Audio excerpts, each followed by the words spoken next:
श्री कृष्ण कहते हैं, सही निर्णय लेना सीखें। कभी कभी जिंदगी हमें ऐसे मोड़ पर लाकर खड़ा कर देती है जहां रास्ते दो होते हैं, लेकिन मंजिल का कोई संकेत नहीं होता। दिल कुछ कहता है, दिमाग कुछ और। लोग सलाह देते हैं, हालात दबाव बनाते हैं, और ऐसे में जो इंसान सही फैसला लेना जानता है वही अपने भाग्य की दिशा बदल सकता है। फैसले आसान नहीं होते, क्योंकि सही फैसला अक्सर वही होता है जो सबसे मुश्किल लगता है, जो भीड़ से उलट होता है, जो अकेलेपन से होकर जाता है। लेकिन याद रखना, भीड़ के साथ चलकर कोई बड़ा नहीं बनता। बड़ा वही बनता है जो उस पल में अपने अंदर की आवाज सुनता है जब सारी दुनिया उसे चुप करवाना चाहती है। श्री कृष्ण कहते हैं, कभी कभी तुम्हें वही करना पड़ता है जिससे तुम डरते हो, क्योंकि डर वही जगह है जहां तुम्हारा सच्चा विकास छिपा होता है।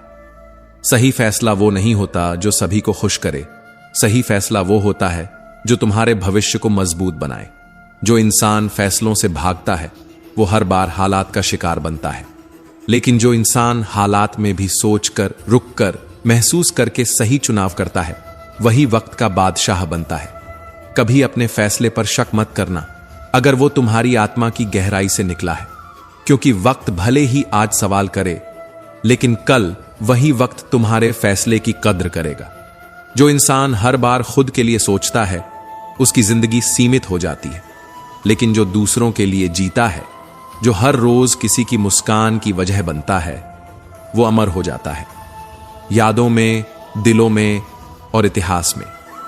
श्री कृष्ण कहते हैं, ताकतवर वो नहीं जो दुनिया को जीत ले, ताकतवर वो है जो अपने मन को जीत ले, क्योंकि जो खुद पर विजय पा लेता है उसकी हार कभी नहीं होती। आप जो चाहते हैं वो मांगने से नहीं मिलेगा, कृपा मांगने से नहीं, पात्रता से मिलती है। खुद को उस लायक बनाना पड़ता है। जैसे मिट्टी को दिया बनने के लिए अग्नि की तपन सहनी पड़ती है, वैसे ही जीवन में कुछ पाने के लिए खुद को तपाना पड़ता है। जब बाल्टी कुएं में जाती है तो वो झुकती है, पर झुकना उसकी हार नहीं, उसका समर्पण है। और झुकने के बाद वो खाली नहीं, भरकर लौटती है। जीवन में भी जो झुकता है वही कुछ न कुछ लेकर उठता है। ये झुकना ही असली जीत है। घमंड से नहीं, विनम्रता से मिलती है गहराई। अगर तुम सफल होना चाहते हो तो एक बात गांठ बांध लो, तुम्हारे पांव लड़खड़ा सकते हैं पर तुम्हारी जुबान नहीं।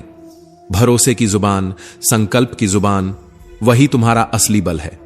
परिवार में मालिक नहीं, माली बनो, जो सींचे, सहेजे, सवार दे, क्योंकि हुकूमत रिश्तों को तोड़ती है, सेवा रिश्तों को जोड़ती है। कृष्ण कहते हैं, आलस्य सफलता का सबसे बड़ा शत्रु है। जो आराम चाहता है वो आराम गाह तक ही सीमित रह जाता है। मेहनत करने वाला ही परिवर्तन लाता है। जिसने सूरज से पहले उठना सीखा उसने जीवन को उजाले में बदलना भी सीख लिया। आज मत टालो। जो काम आज है वो कल का इंतजार क्यों करे। समय कभी नहीं रुकता, और जो समय को नहीं समझता समय भी उसे नहीं समझता। एक दिन आएगा जब करने को बहुत कुछ होगा, लेकिन करने का समय नहीं बचेगा। जैसे फोन गलत पासवर्ड से नहीं खुलता, वैसे ही जिंदगी गलत सोच से नहीं खिलती। गलत रास्ते से चलकर कोई मंजिल नहीं मिलती। सोचो, जब रास्ता सही नहीं तो सफर कैसा होगा। दूसरों की जिंदगी में झांकने से कुछ नहीं मिलेगा। कभी अपनी आत्मा में झांक कर देखो, वो क्या कहती है। वो भी तो तड़प रही है, कुछ करने के लिए, कुछ बनने के लिए। तुम्हारे भीतर भी कुछ है जो अभी तक तुम्हारा इंतजार कर रहा है। श्री कृष्ण कहते हैं, मैं किसी की किस्मत नहीं लिखता, इंसान अपनी किस्मत खुद लिखता है। तुम जो बीज बोते हो वही फल काटते हो। जो कर्म तुम करते हो वही तुम्हारा भविष्य गढ़ते हैं। तो फिर क्यों डरते हो कर्म करने से। शंका मत करो। जहां प्रेम है वहां भगवान है, और जहां भगवान है वहां डर का कोई स्थान नहीं। जिसने प्रेम किया उसने हर दुख को भी अपनाया, क्योंकि प्रेम में दर्द नहीं, तपस्या है। जो इंसान धोखा खाने के बाद भी दूसरों के साथ भलाई करना नहीं छोड़ता, उसे कोई नहीं हरा सकता। उसकी आत्मा मजबूत होती है और उसकी नीयत में परमात्मा बसता है। कृष्ण चेतावनी देते हैं, सीधे इंसान को धोखा मत देना, क्योंकि भगवान उसकी लड़ाई खुद लड़ते हैं। धोखा मत देना, वरना जवाब इंसान नहीं, ईश्वर देंगे। अगर तुम अपनी वर्तमान स्थिति से ऊपर उठना चाहते हो तो सबसे पहले अपनी मानसिक कमजोरी को मिटाओ, क्योंकि कमजोर मन कभी मजबूत फैसले नहीं लेता। हर बार गलत लोगों की जीत इसलिए नहीं होती क्योंकि वो ताकतवर होते हैं, बल्कि इसलिए होती है क्योंकि सही लोग चुप रह जाते हैं। कभी कभी चुप्पी भी पाप बन जाती है जब अन्याय के सामने मौन धारण किया जाता है। लेकिन यह भी सच है कि हर जगह जवाब देना जरूरी नहीं होता। कुछ चीजें हमें ईश्वर के हवाले कर देनी चाहिए, क्योंकि जब भगवान जवाब देते हैं तो सिर्फ इंसान नहीं, पूरी दुनिया चुपचाप सुनती है। श्री कृष्ण कहते हैं, मन कभी सही सोचता है, कभी भटकता है, क्योंकि आत्मा में भी संस्कारों की मिट्टी होती है। जिस भावना को तुम बार बार दोहराते हो, वही भावना तुम्हारा स्वभाव बन जाती है। अब यह तुम्हारी पसंद है, तुम प्यार को चुनते हो या नफरत को। लेकिन सोचो, नफरत में है क्या? एक आग जो सबसे पहले तुम्हें ही जलाती है।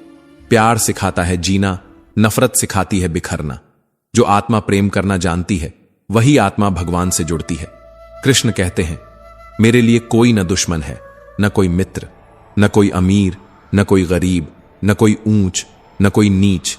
बस जो मुझे भक्ति से याद करता है, मैं उसके लिए हूं। धर्म, जाति, वर्ग से ऊपर उठकर भगवान सिर्फ भक्ति को पहचानते हैं। पर सबसे पहली भक्ति है खुद पर विश्वास। जो खुद पर ही विश्वास नहीं कर सकता, वो कभी भगवान तक नहीं पहुंच सकता, क्योंकि आत्मविश्वास ही आत्मा का पहला दरवाजा है। कहानी सिर्फ कर्ण की नहीं है, कहानी हर उस इंसान की है जिसने जीवन में अन्याय झेला है, फिर भी हार नहीं मानी। जब कर्ण ने कृष्ण से पूछा, हे माधव, मेरे जन्म से लेकर जीवन तक सबने मुझे ठुकराया, मां ने त्याग दिया, गुरु ने ज्ञान नहीं दिया, द्रौपदी ने अपमानित किया, आखिर मेरी क्या गलती थी? तो कृष्ण मुस्कुराए, पर उनकी मुस्कान में व्यथा की गहराई थी। उन्होंने कहा, हे कर्ण, जब मैं जन्मा, मैं जेल की दीवारों के बीच था। मेरा जन्म किसी उत्सव में नहीं, बल्कि मृत्यु के साए में हुआ। मेरे जन्म के साथ ही मेरी मां मुझसे छीन ली गई। एक एक सांस मौत के विरुद्ध थी। हर दिन मेरी हत्या के षड्यंत्र रचे गए। मेरे पास न कोई सेना थी, न कोई सत्ता।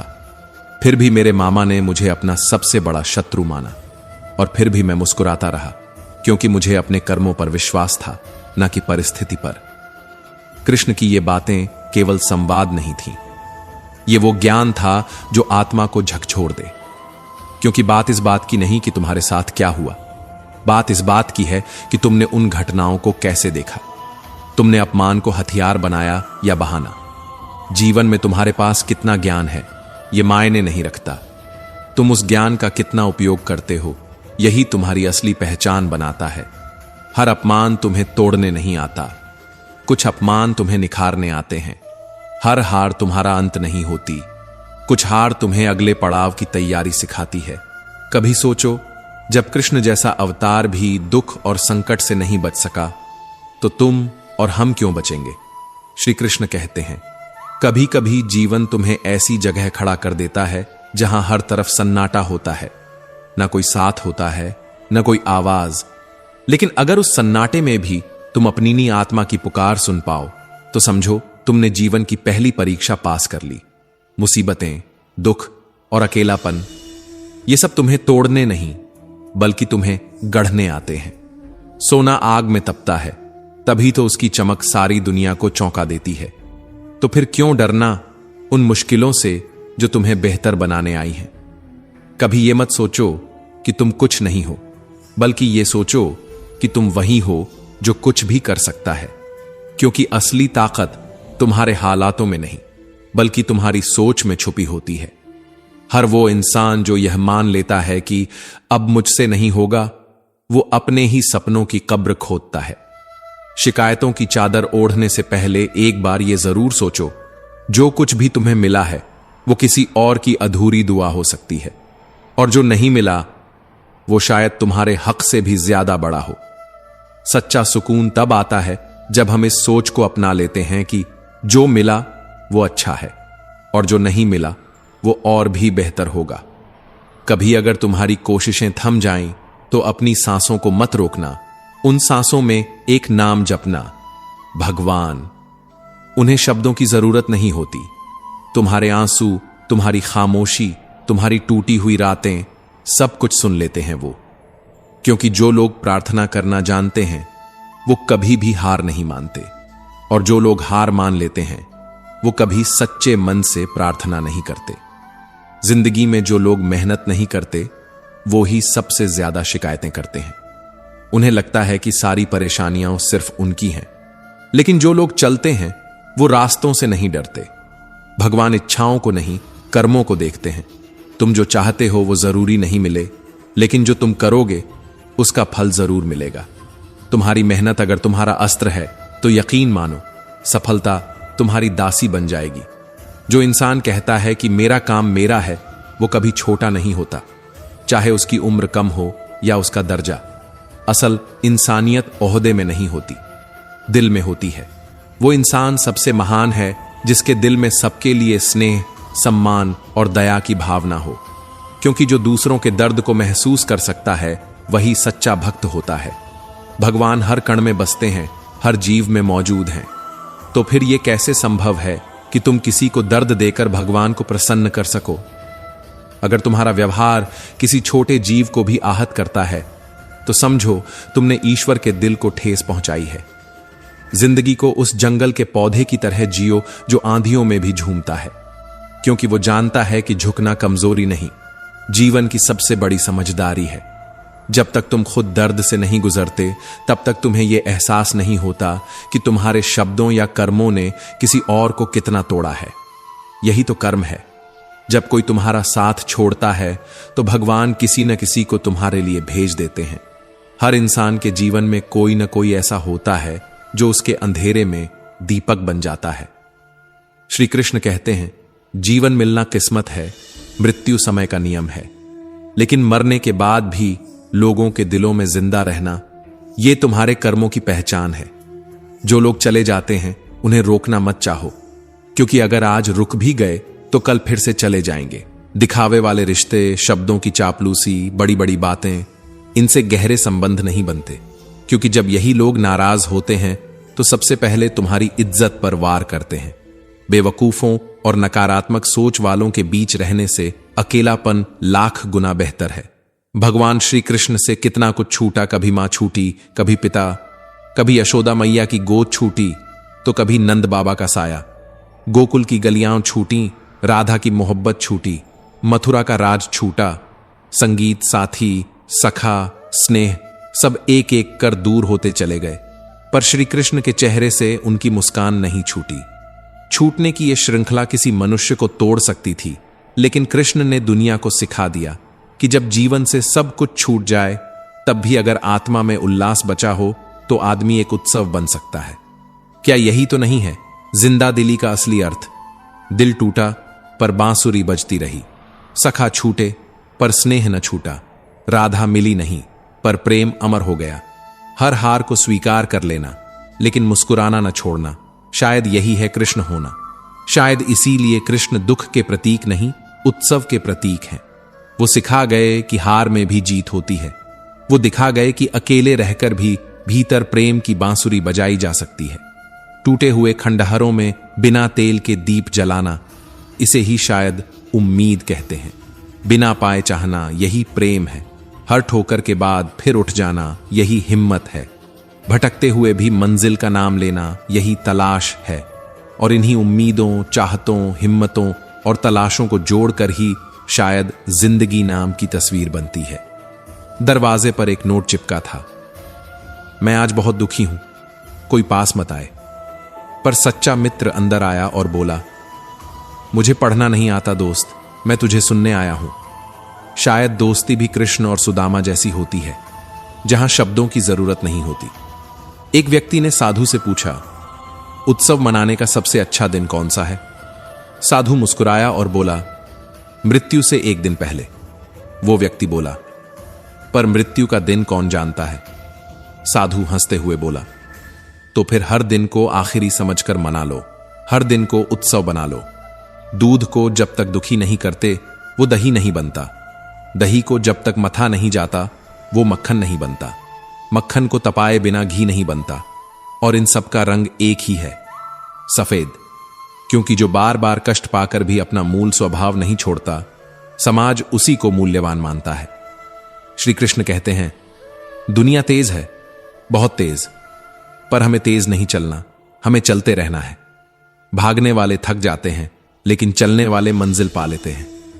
तुलसीदास ने कहा था, चिंता चिता समान है वो चिंता, जो रूप घटाए, बल घटाए, ज्ञान घटाए। उससे जितना दूर रहो उतना ही जीवन में शांति रहती है। आप जो भी कर रहे हैं उसके हर कण को परमात्मा देख रहे हैं। न किसी को दिखाने की जरूरत है, न बताने की। बस इतना याद रखो, जब वो तुम्हें किसी की मदद के लिए भेज सकते हैं, तो जब तुम्हें जरूरत होगी तो वो किसी और को तुम्हारे लिए भेज देंगे। सहायता बिना अपेक्षा के करना, इसे ही शायद भक्ति कहते हैं। क्योंकि जहां अपेक्षा है वहां दुख तय है। जिस दिन तुम ये समझ जाओगे कि तुम्हारी हर कोशिश देखी जा रही है, हर आंसू गिना जा रहा है, हर प्रार्थना सुनी जा रही है, उसी दिन तुम भीतर से शांत हो जाओगे। क्योंकि तब तुम जान पाओगे कि जो गया वो जरूरी नहीं था, और जो बचेगा वही तुम्हारी पहचान बनेगा। सब कुछ काबू में रखना सीखिए, पर सबसे पहले खुद को। प्रार्थना करते समय अपने दिल को काबू में रखिए। खाना खाते समय अपने पेट को काबू में रखिए। किसी के घर जाएं तो अपनी आंखों को काबू में रखिए। महफिल में बैठें तो अपनी जुबान को काबू में रखिए। और सबसे जरूरी बात, जब भी पराया धन दिखे तो अपनी नजरें झुका लीजिए और लालच को जहन से मिटा दीजिए। क्योंकि जिसने अपनी इच्छाओं पर नियंत्रण पा लिया वो जीवन का असली राजा बन गया। अपनी नेकी गिनना छोड़ दीजिए, क्योंकि गिना चुना हुआ पुण्य आत्मा को हल्का नहीं करता। दूसरों की गलतियां याद रखना छोड़ दीजिए, क्योंकि जो बीत गया वो आपको रोकने के लिए नहीं था, वो आपको मजबूत करने आया था। दूसरों को नीचा दिखाना, दूसरों की सफलताओं से जलना, दूसरों की बुराइयां करना, ये सब उस आग की तरह है जो पहले आपको जलाती है, फिर रिश्तों को राख कर देती है। दूसरों की गलती ढूंढने से बेहतर है अपने भीतर झांकना, क्योंकि जब हम भीतर का अंधेरा साफ करते हैं तब बाहर की दुनिया में रोशनी बढ़ जाती है। अब सुनिए एक कहानी। एक गांव में एक गरीब स्त्री रहती थी। उसने एक सुंदर स्वस्थ पुत्र को जन्म दिया, लेकिन एक दिन एक हादसे में उस बालक की एक उंगली कट गई। मां टूटी बिखरी शिकायतों की आग में जलती रही। भगवान मेरे बच्चे से क्यों नाराज है? उसका क्या दोष था? हर रात एक ही सवाल, हर सुबह वही पीड़ा। उसने भगवान को दोष दिया, किस्मत को कोसा, हर मुस्कुराहट के पीछे छिपा आंसू ढकने लगी। लेकिन एक दिन एक साधु के भेष में एक राक्षस उस गांव में आया। वो बच्चों की बलि देकर अपनी शक्ति बढ़ाने आया था। उसने उस बालक को देखा और उठाकर ले गया, पर जैसे ही बलिदान का समय आया उसे अपने गुरु की बात याद आई। जिस बच्चे का हर अंग पूर्ण न हो उसका बलिदान निष्फल होगा। राक्षस ने उस बच्चे को वापस घर भेज दिया। मां की आंखों में आंसू थे, पर इस बार डर के नहीं, कृतज्ञता के थे। वो अब समझ चुकी थी, जो भी होता है वो कारण से होता है।